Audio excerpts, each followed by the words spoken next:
Marwadi university మంచి భవిష్యత్తు కోసం తెలుగు విద్యార్థులు ఇష్టపడే యూనివర్సిటీ. కాల్ 9059052378 9059052379.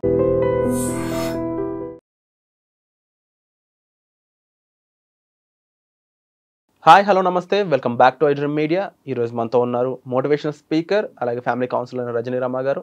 మ్యామ్తో మాట్లాడదాం ముఖ్యంగా on going Pak India situation గురించి. ఇందులో అయితే ఇక వార్ తప్పదు అని చెప్పేసి వస్తున్నాయి అప్డేట్స్. బట్ నిజంగా వార్ని మనం కోరుకున్నా కానీ దాని తర్వాత వచ్చే ఎఫెక్ట్స్ ఒకసారి అబ్జర్వ్ చేయండి. ఫైనాన్షియల్గా కంట్రీ ఏ విధంగా దెబ్బతింటుంది. ఇది పక్కన పెడితే అక్కడ వార్ పార్టిసిపేట్ చేయండి అని చెప్పేసి మనం ఎంతలా గింజుకున్నా సరే, ఒక ఆర్మీ ఫ్యామిలీ నుంచి ఎవరైనా ఈ ఎపిసోడ్ చూసినట్లయితే వాళ్ళకి అర్థమవుతుంది ఆ పెయిన్ ఏంటి అనేది.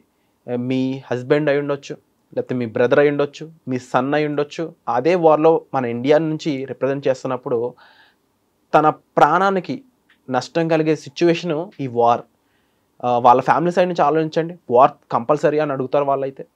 అదే పర్సన్ మీ ఫ్యామిలీలో ఉంటే మీరు వార్ కంపల్సరీ చేయాలని అంటారా? సో దీనికి సొల్యూషన్ ఏంటి అనేది ఈరోజు ఎపిసోడ్లో తెలుసుకుందాం. Hi ma'am. ప్రతి ఒక్కరూ కూడా డెఫినెట్లీ ఒక భావోద్వేగంతోనూ ఒక ఫీలింగ్తో వార్ చేసి మన పగ తీర్చుకోండి మొన్న పహల్గామ్లో జరిగిన అటాక్ అని చెప్పేసి ప్రతి ఒక్కరు కూడా చెప్తా ఉన్నారు. బట్ ఈజ్ రియల్లీ వార్ అనేది ఒక సొల్యూషన్ అంటారా? వార్ జరిగితే ఆఫ్టర్ ఎఫెక్ట్స్ ఏ విధంగా ఉంటాయి? దీని గురించి ఏమంటారు? ఫస్ట్ ఆర్మీ జవాన్లందరికీ నా సెల్యూట్ అండి. వాళ్ళు దేశం కోసం ప్రాణాలు విడవడానికి సిద్ధపడ్డారనే కదా ఇప్పుడు. అయితే ఆల్రెడీ సర్జికల్ స్ట్రైక్ అనేది ఏదో స్టార్ట్ అయిందని మనకి వినికిడి పొద్దుటి నుంచి కూడా, ఈరోజు మార్నింగ్ నుంచి. అది నాకు కూడా చాలా భయంగా బాధగా ఒక రకంగా అనిపిస్తుంది. మార్నింగ్ నుంచి ఎమోషనల్గా ఉన్నాను.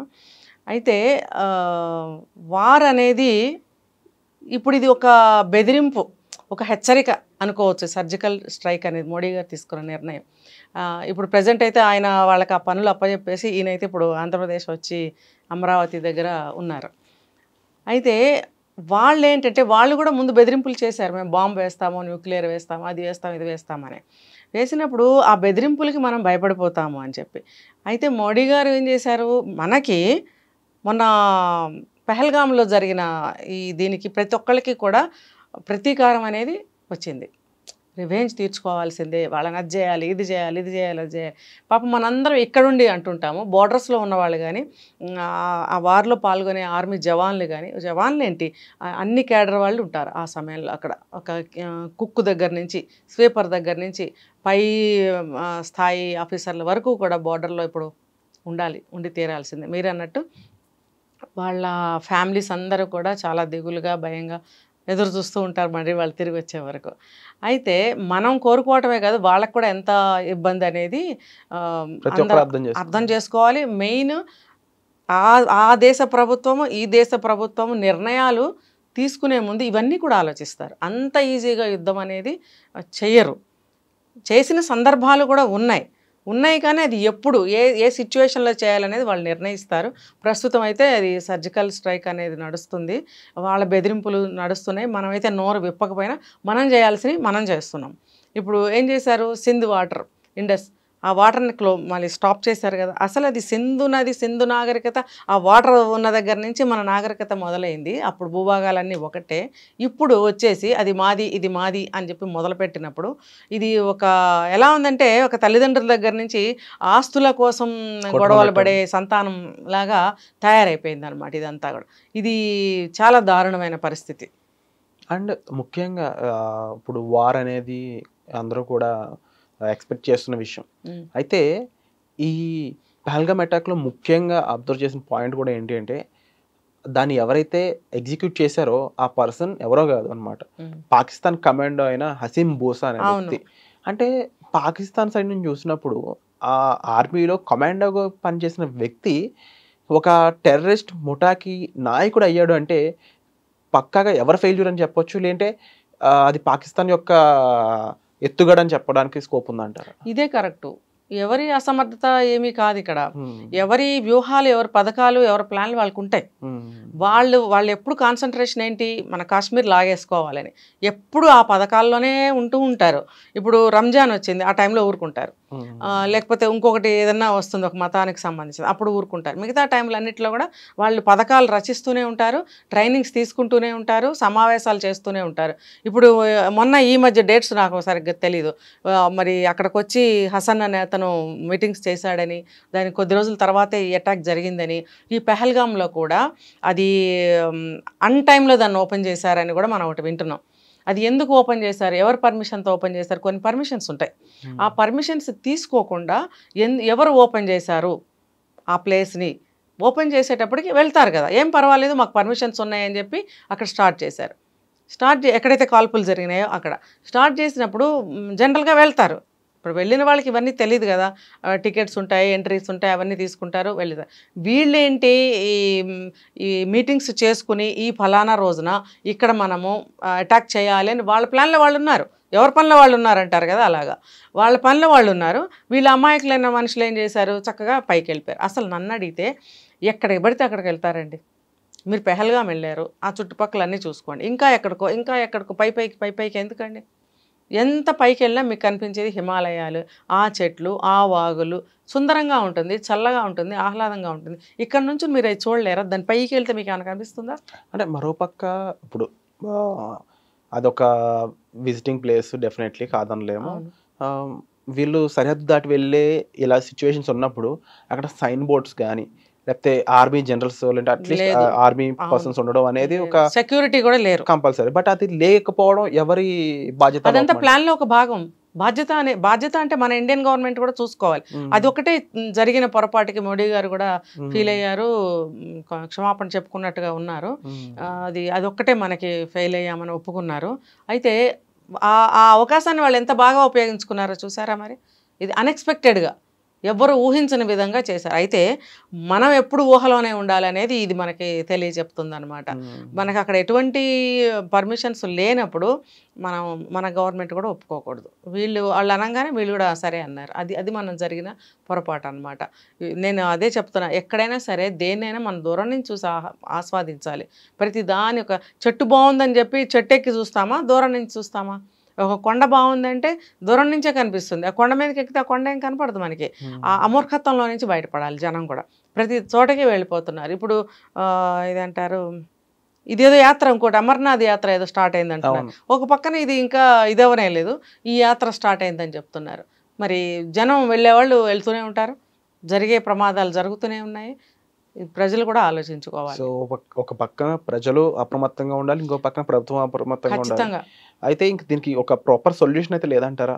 అంటే ఇది ఏ విధంగా సాల్వ్ చేయొచ్చు? ఇప్పుడు కంప్లీట్గా పాకిస్తాన్ సంబంధించిన ఐడెంటిటీ ఉన్న ఎవరు కూడా ఇండియాలో ఉండకూడదని చెప్పేసి ఒక యాక్షన్ తీసుకోవడం జరిగింది. అయితే అందులో కూడా ఎలాంటి సిచ్యువేషన్ ఉందంటే, వర్చువల్గా ఒక పాకిస్తాన్ లేడీ ఇండియన్ ఆర్మీ సోల్జర్తో చాటింగ్ నుంచి స్టార్ట్ అయ్యి అతను పెళ్లి చేసుకునే వరకు వచ్చిందనమాట. రీసెంట్గా ఆమెని పాకిస్తాన్ పంపేస్తూ వీడ్కోలు చెప్తూ ఒక వీడియో కూడా బయటకు పంపించాడు. అంటే ఇది కూడా ఒక రకం, అంటే పాకిస్తాన్ నుంచి చేసే ప్రతి పని కూడా ఒక ఎత్తుగడలాగే కనిపిస్తూ ఉంటుంది. ఖచ్చితంగా. సో మన వాళ్ళు ఇండివిజువల్గా సేఫ్ సైడ్ ఉండడానికి ఇండివిజువల్గా అప్రమత్తంగా ఉండడమే మాత్రమే సొల్యూషన్ అని చెప్పొచ్చు. ఇది మన భారతదేశంలో ఉన్నటువంటి గొప్ప విషయాలు అని చెప్పుకునే వీక్నెస్లు ఏంటంటే జాలి, దయ, సహాయము, క్షమాగుణము, మళ్ళీ కుటుంబం మధ్యలో ఉండదు. పరాయి మోజులు ఎక్కువ కదా మనకి. అందుకే కదా బ్రిటిష్ వాడు 400 సంవత్సరాలు పరిపాలించాడు. ఎందుకంటే పరాయి మోజు. పరాయి వాళ్ళని మనం ఎంతో ఆదరిస్తాం విశాల హృదయంతో, మన వాళ్ళని మనం ఆదరించలేం. ఇది కూడా అందులోకే వస్తుంది. ఇప్పుడు మన హైదరాబాద్లో కూడా ఉన్నారని చెప్తున్నారు. అవును, 200 మంది దాకా. ఆల్ ఓవర్ ఇండియాలో ఈ ఇష్యూ జరిగాక నెక్స్ట్ జాగ్రత్తగా ఉండండి అని ఒక హెచ్చరిక పంపిన సిటీ ఓన్లీ హైదరాబాద్. అవును, అమిత్ షా గారు మన రేవంత్ రెడ్డి గారికి చెప్పారు, ఇప్పుడు ఏరే కార్యక్రమంలో ఉన్నారు ఖచ్చితంగా తీసేయాలి. ఇప్పుడు మనం ఒక అమెరికా వెళ్ళాము అని అంటే ఎన్ని కండిషన్స్ అండి. వెళ్తే కూడా నువ్వు ఇన్ని రోజులు ఉండి మళ్ళీ వెళ్ళిపోవాలి. అక్కడికి వెళ్ళినప్పుడు తలుపులు వేసుకుని ఇంట్లో కూర్చోవాలి తప్ప నువ్వు ఏం చేయకూడదు. ఏమైనా చేసావంటే నీకు ఈ శిక్ష, నీకు ఆ శిక్ష. మరి మనం ఎందుకండి మనకు లేవు అంత కండిషన్స్, అన్ని చట్టాలు మనం ఎందుకు తయారు చేసుకోలేదు? బయట వాడిని ఎందుకు రప్పిస్తున్నాము? ఇటు బంగ్లాదేశ్ వాళ్ళు, ఇటు పాకిస్తాన్ వాళ్ళు వచ్చేసి అంతమంది డంప్ అయిపోతుంటే మన భారతదేశం భూమి ఎందుకు సరిపోవట్లేదు? ఇప్పుడు మన పంజాబ్ వాళ్ళు వచ్చారు, గుజరాత్ వాళ్ళు వచ్చారు, కేరళ వాళ్ళు వచ్చారు, వీళ్ళందరూ మన భారతదేశంలో ఉన్న గడ్డ మీద నుంచి ఆ ప్లేస్ నుంచి ఇటు వచ్చారు అంతవరకే. ఆ స్థలం నుంచి ఈ స్థలంలోకి వచ్చేంత మాత్రం మన ఇండియాలో స్థలం చాలకుండా ఏమి ఉండదు, మన వాళ్ళే, కాకపోతే అక్కడి నుంచి ఇక్కడికి వచ్చారు. బయట కంట్రీలో నుంచి వాళ్ళు వచ్చినప్పుడే కదా మన దేశం సరిపోకుండా అవుతుంది. కోర్స్ మన జనాభా పెరిగితే అది అది పక్కన పెడదాం, అది సాధారణంగా జరిగేదే, అది సహజం. బయట వాళ్ళు కూడా వచ్చినప్పుడు మన ప్లేస్ మనకు సరిపోతుందా? అసలు ఎందుకు ఎలా చేస్తున్నారు? బంగ్లాదేశ్ సైడ్ నుంచి ఎంతోమంది వచ్చారు, అమ్మాయిలను అక్రమంగా రవాణా చేసి ఇక్కడ వెధోపనలు చేస్తున్నారని ఒక పక్కన నడుస్తుంది. మరి అలాగే పాకిస్తాన్ నుంచి ఎన్నో వందల వేల మంది ప్రతి స్టేట్లోనే వచ్చి డంప్ అయి ఉన్నారు. ఇంకా పెళ్ళిళ్ళు చేసుకోవడం, ఆడవాళ్ళు వచ్చి ఇక్కడ వాళ్ళని పెళ్లి చేసుకోవడం ఏంటండి ఇది? మళ్ళీ మతాలు మార్చుకున్నావు అంటారు. మతం మార్చుకుని నువ్వు ఇక్కడికి వచ్చి మా వాళ్ళని నువ్వు ఎందుకు పెళ్లి చేసుకోవాలి? నువ్వు మతం మార్చుకుంటే మాకేంటి? నీ లోపల ఉన్న అభిప్రాయాలు అవన్నీ మారిపోతాయా? నువ్వు ఏ పని మీద వచ్చావో మాకేం తెలుసు? ఇప్పుడు అదే ఆ కేసు మీదే ఒక ఆవిడ వెనక్కి పంపిస్తున్నారు. మళ్ళీ వచ్చి ఇక్కడికి వచ్చి 4 పిల్లలతో మళ్ళీ ఇక్కడ ఇతనితో ఇంకో బిడ్డను కానీ నేను ఇక్కడ అమ్మాయిని నేను మతం మార్చుకున్నానంటే సరిపోతుందా? మరి అసలు నేను ఆవిడ ఇండియాలో అడుగుపెట్టినప్పుడు నాకు బండరయ్యాను. నేను 4 పిల్లల తల్లి భర్తను వదిలేసి అంత తేలిగ్గా వీసాలన్నీ తీసుకొని ఇక్కడికి ఎలా వచ్చింది? అసలు ఎవరి పర్మిషన్ లేకుండా, ఎవరికి తెలియకుండా ఒక స్త్రీ 4 పిల్లలతో ఒక్కటే వచ్చేసిందంటే పని పారిపోయి వచ్చింది అనుకోవచ్చు. 4 పిల్లల్ని తీసుకుని వచ్చిందంటే ఏ ప్లాన్ లేకుండా ఉందా? అది ఒక న్యాచురాలిటీ కోసం వచ్చిందా 4 పిల్లల్ని తీసుకుని? ఇదంతా కూడా మరి ఆవిడ కూడా ఇన్ఫార్మర్ అయి ఉండొచ్చు అని నాకు అప్పుడు అనుమానం వచ్చింది. కానీ జనమందరూ బ్రహ్మరథం పట్టడం, వాళ్ళ చుట్టాల్లో కలుపుకోవడము, ఆవిడ బిడ్డ తల్లి అవ్వడం, మళ్ళీ బొట్లు పెట్టుకోవడం, డ్యాన్సులు చేయడం, ఇవన్నీ ఏంటంటే అందరికీ ఒక మనమ్మాయేలాగా ఫీల్ అవుతున్నారు. ఇంకా కూడా అనుమానం అనేది ఎవరు పెట్టుకోవాలి? ఇలాంటి వాళ్ళు చాలామంది ఉన్నారనేది నేను చూసిన న్యూస్. ఇదందరూ కూడా ఎందుకు యాక్సెప్ట్ చేస్తున్నారు? ఇప్పుడు నేను చెప్పేది ఏంటంటే, మనం ఇక్కడ ఉన్నాం కాబట్టి హైదరాబాద్లో మన తెలుగు రాష్ట్రాల వాళ్ళకి నేను చెప్పేది ఏంటంటే, ఏ కొత్త మనిషిని మీరు అలౌ చేయకండి, స్నేహం చేయకండి, ఇంట్లోకి రానివ్వకండి, వాళ్ళు చెప్పేది ఏది నమ్మకండి, వాళ్ళు ఏది అడిగినా ఇవ్వకండి, వాళ్ళతో ఎక్కడికి వెళ్ళకండి, వాళ్ళకి ఏదైనా కష్టం వచ్చింది, ప్రమాదం వచ్చేసిందని ఇంట్లోకి వచ్చినా షెల్టర్ ఇవ్వకండి తెలియని వాళ్ళకి. ఎందుకంటే ఇది జాగ్రత్త తీసుకోవాల్సిన సమయం. ఇది లైఫ్ లాంగ్ తీసుకోవాల్సిన జాగ్రత్తల్లో ఒకటని చెప్పడం ఖచ్చితంగానండి, ఖచ్చితంగా. మ్యామ్, ఇక వార్ అనేది జరిగినట్లయితే ఆఫ్టర్ ఎఫెక్ట్స్ ఏ విధంగా ఉండే ఛాన్సెస్ ఉంటాయి? దానివల్ల నష్టపోయేది ఎక్కువ ఎవరంటారు? నిజంగా వార్ అనేది జరిగితే ఈసారి నిజమైన వారే జరుగుతుంది. ఆ వారు అంటే వచ్చిన న్యూస్ని బట్టి నేను చెప్తున్నా, ఇంకా పాకిస్తాన్ మిగలదు అనేదే చెప్తున్నారు. ఏంటంటే వార్ అంటే వారే కదా, వార్ అంటే ఊరికి అటు ఇటు నుంచి ఇలా అనుకోవడం కాదు కదా, ఏమైనా జరగచ్చు. ఇప్పుడు ఒకటి విన్నాం, న్యూక్లియర్ బాంబ్స్ వేస్తారా అంటే, అది వేస్తే ఎంత డేంజర్ అవుతుందనేది అందరికీ తెలుసు. ఒకప్పుడు అమెరికా వేసింది, హిరోషిమా నాగసాకి మీద వేస్తే ఎన్ని సంవత్సరాలు పట్టిందో రికవర్ అవ్వడానికి, సర్వనాశనం. ఆ భూమి కూడా కల్టివేషన్కి పనికి రాకుండా పోయింది. అది దాంట్లో ఉన్నటువంటి పదార్థాలు అటువంటివి, ఆ బాంబులో ఉన్నవి. ఇప్పుడు పాకిస్తాన్ వాళ్ళు కూడా బెదిరింపులు మాత్రం, అలాంటి బాంబులు ఏమి వేయరు, వేస్తే వాళ్ళే నష్టపోతారు. ఇంకా బోర్డర్లో ఉన్న వాళ్ళు ఎట్లయినా కొంచెం నష్టపోతారు. అయితే ఏంటంటే మనలో బాగా ఐకమత్యం అనేది ఉండాలి, ప్రతి ఒక్కళ్ళలో దేశభక్తి అనేది పెళ్ళుబికాలి. తర్వాత వాళ్ళు ఎవరు వచ్చినా సరే మనం దూరం పెడుతూ ఉండాలి, వాళ్ళని కలుపుకోవడం, మాట్లాడటం చేయకూడదని నేను ఇందాక చెప్పాను. అంటే కొన్ని ఇంటర్నల్ నష్టాలు ఇవన్నీ కూడా మనకి. ఇంకా దేశపరంగా చూసుకుంటే మనకి ఓవరాల్గా నష్టం ఏమి మనకు జరగదు. ఏ నష్టం జరిగినా వాళ్ళకే జరుగుతుంది. ఎందుకంటే ఇండస్ వాటర్ అనేది స్టాప్ చేశారు ఆల్రెడీ. నెక్స్ట్ ఇప్పుడు ప్లానింగ్లో ఉంది, డ్యామ్స్ కన్స్ట్రక్షన్స్ కమింగ్ 3-4 ఇయర్స్లో కంప్లీట్ అవ్వాలని టార్గెట్ పెట్టారు మోడీ గారు. తర్వాత ఏంటంటే వాళ్ళు ఎప్పుడు ఏ తోక ఊపినా ఇప్పుడు నష్టం వాళ్ళకే వాటిల్తుంది. ఇప్పుడు ఆల్రెడీ వాటర్ స్టాప్ చేయటం వల్ల వాళ్ళు నష్టపోతూనే ఉన్నారు, స్టార్ట్ అయింది నష్టం అనేది. కల్టివేషన్ ఉండదు, తర్వాత మన వైపు నుంచి వాళ్ళకి ఎటువంటి సౌకర్యం జరగదు. ఇప్పుడు దీన్ని ఏమంటారు, మనకి ఇండియా నుంచి వాళ్ళకి ఎన్నో ఫెసిలిటీస్ చేస్తున్నారు కదా మన ఇండియన్ గవర్నమెంట్, అవన్నీ కూడా స్టాప్ అయిపోతాయి. అన్నీ సబ్సిడీ ఇవన్నీ కూడా స్టాప్ అవుతాయి. వాళ్ళు ఏ రకంగా బ్రతకగలుగుతారు? వాళ్ళ భూభాగం ఎంత, మన భూభాగం ఎంత, వాళ్ళకున్న సోర్సెస్ ఎంత, వాళ్ళకున్న ఆర్మీ ఎంత, వాళ్ళకున్నటువంటి ఫెసిలిటీస్ ఎంత, మనకెంత, ఇవన్నీ చూసుకుంటే అన్ని విధాలు వాళ్ళే తక్కువ. అలాంటప్పుడు సపోర్ట్ తీసుకుంటే కూడా మనకి ప్రపంచ దేశాలు మనకే సపోర్ట్ ఉన్నాయి. ఆల్రెడీ ఇజ్రాయెల్ నుంచి అవి మనకి కొన్ని ఫ్లైట్స్ వచ్చి ఆగాయని, దాంట్లో నుంచి అమ్యునిషన్ వచ్చిందని, అవన్నీ రిజర్వ్ చేసుకుంటున్నారని మనకు టాక్ వింటున్నాం. వరల్డ్ కంట్రీస్ అన్ని ఇండియాకి సపోర్ట్గా ఉన్నదని అన్నీ ఒక్క చైనా ఒకటే పాకిస్తాన్కి సపోర్ట్ కదా, ఆ ఒక్క సపోర్ట్తో వాళ్ళు ఏం చేయగలుగుతారు? ఏం చేసినా సరే దుష్ట పథకం అయితే వేయగలుగుతారు, కానీ ఇంప్లిమెంటేషన్ ఏ రకంగా చేయగలుగుతారు, సక్సెస్ ఏ రకంగా చూసుకుని నష్టం వాళ్ళకే వాటిల్తుంది. అయితే ఈ దెబ్బతోటి మన ఇండియన్స్ అందరూ కూడా బుద్ధి తెచ్చుకోవాలి. మనం ఇన్ని ఏళ్ళు, కొన్ని వందల వేల సంవత్సరాల పాటు ఐకమత్యం లేకుండా తన్నుకు చస్తున్నాం. ఇప్పుడైనా సరే మోడీ గారు వచ్చో ఇంకొకళ్ళు వచ్చోనే చేయాలా? ప్రతి ఇంటి నుంచి మీరు ఏమీ ఐకమత్యానికి పాటుపడరా, దేశం కోసం పాటుపడరా? ఒక్క మనిషి వచ్చి చేయాలని ఇన్ని కోట్ల మంది ఎదురు చూడటం అనేది ఎంతవరకు కరెక్టు? ఒక ఇంటి నుంచి స్టార్ట్ అవ్వాలండి ఏదైనా సరే. ఒక ఐకమత్యంతోనే ఏదైనా సాధించగలుగుతాం. ఒక గొప్ప స్నేహభావంతో, ఒక ఐకమత్యంతో మాత్రమే అందరినీ కలుపుకోగలుగుతాం. ఇప్పుడు మోడీ గారు అలా ఉండబట్టే కదా ప్రపంచ దేశాలన్నీ మనకు సపోర్ట్ ఇస్తున్నాయి, స్నేహభావంగా ఉండబట్టే కదా. తర్వాత మన ఇండియా లోపల ఐకమత్యం అనేది బాగా వృద్ధి చెందాలి. పక్కన వాళ్ళతో కొట్టుకు చేస్తున్నాము, తల్లుల్ని చంపుకుంటున్నాం, తండ్రులను చంపుకుంటున్నాం, పిల్లల్ని చంపుకుంటున్నాం. దేశం ఎటుపోతే మనకెందుకు? పోనీ మనమైనా బాగుంటున్నావా? మనమే చంపేసుకుంటున్నాం. ఇది ఎంత చూసే కదా వేరే వాడు కాలు పెడతాడు. ఇది అర్థమవుతుందా ప్రతి సిటిజన్కి? ఐఎమ్ ఎన్ ఇండియన్ అని చెప్పుకునే ప్రతి సిటిజన్ ఆలోచించాల్సిన విషయం ఇది. చెప్పమంటే హిందీలో కూడా చెప్తాయి మొత్తం. వేరే స్టేట్స్కి కూడా మనం చేయాలి, రీచ్ అవ్వాలి అని అనుకోండి. బట్ డెఫినెట్లీ మీరు చెప్పినట్లు ప్రతి ఇండివిజువల్ నుంచి స్టార్ట్ అవ్వాలి రెవల్యూషన్ అనేది.